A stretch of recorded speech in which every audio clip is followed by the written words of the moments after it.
Bismillahirrahmanirrahim. Assalamualaikum warahmatullahi wabarakatuh.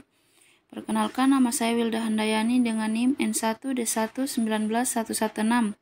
Baiklah, di sini saya akan menjelaskan materi tentang analisis wacana kritis, konsep dan fungsinya bagi masyarakat. Wacana kritis adalah istilah yang sering dipakai oleh masyarakat dewasa ini. Terdapat sejumlah pengertian tentang istilah wacana. Dalam bidang sosiologi, wacana menunjukkan, terutama dalam hubungan konteks sosial dari pemakaian bahasa, terdapat 3 hal sentral dalam kaitannya dengan pengertian wacana itu. 1. Teks. Teks adalah semua bentuk bahasa. 2. Konteks. Konteks yaitu memasukkan semua situasi dan hal yang berbeda di luar teks dan mempengaruhi pemakaian bahasa. 3. Wacana. Wacana dimaknai sebagai teks dan konteks secara bersama-sama. Paradigma dan teori kritis dalam wacana. Paradigma merupakan orientasi dasar untuk teori dan riset. Pada umumnya, suatu paradigma keilmuan merupakan sistem keseluruhan cara berpikir. Paradigma terdiri atas asumsi dasar teknik riset yang digunakan, dan contoh seperti apa seharusnya teknik riset yang baik. Fungsi analisis wacana bagi masyarakat. Fungsi analisis wacana kritis bagi masyarakat adalah memberikan kesadaran nyata atas peran mereka di masyarakat. Fairclough menyimpulkan prinsip utama analisis wacana masyarakat sebagai berikut. 1. CDA tertuju pada masalah sosial. 2. Hubungan power itu diskursif. 3. Wacana membentuk masyarakat dan budaya. 4. Wacana mengkaji atau melakukan kerja ideologi. 5. Wacana itu historis. 6. Keterkaitan antara teks dan masyarakat itu termediasi. 7. Analisis wacana itu interpretif dan eksplanatoris. 8. Wacana adalah sebuah bentuk dan tindakan sosial.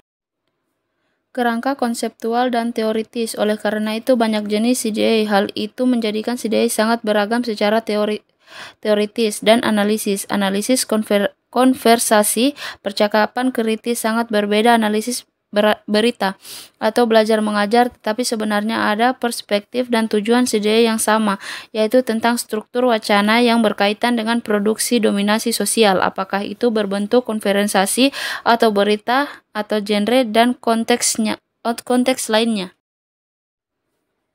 Makro versus mikro. Pendekatan makro dan mikro tersebut atau untuk mencapai keutuhan analisis.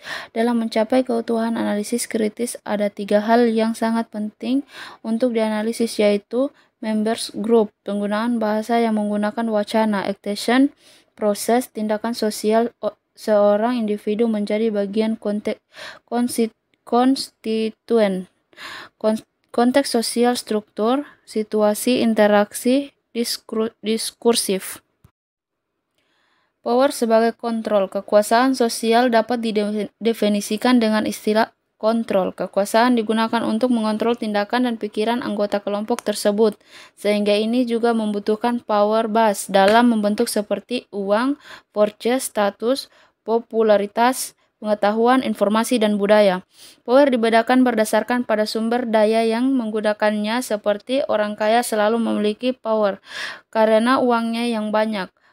Profesor memiliki power karena pengetahuannya. Akses dan kontrol wacana. Pengertian akses wacana dan kontrol wacana adalah sangat umum, dan ini menjadikan salah satu CDA untuk mengartikan bentuk kekuasaan itu sendiri. Jadi, jika wacana didefinisikan dalam istilah peristiwa komunikatif yang kompleks, maka akses dan kontrol dapat didefinisikan baik sebagai konteks atau struktur teks dan pembicara. Kontrol teks didefinisikan sebagai struktur terpresentasikan secara mental dari sifat situasi sosial yang relevan untuk produksi atau komprehensi wacana. Kontrol teks dan pembicara. Kekuasaan kelompok digunakan untuk mengontrol struktur teks dan pembicara, dan ini dapat menentukan genre wacana atau tindak tutur atas suatu kejadian. Menganalisis pikiran. Agar dapat menganalisis bagaimana wacana mengontrol pikiran seseorang, maka harus dipisahkan antara mental representation dan cognitive operation yang dipelajari dalam cognitive thinking. Pemisahan tersebut menganalisis dua hal, yaitu pertama memori pribadi dan memori sosial.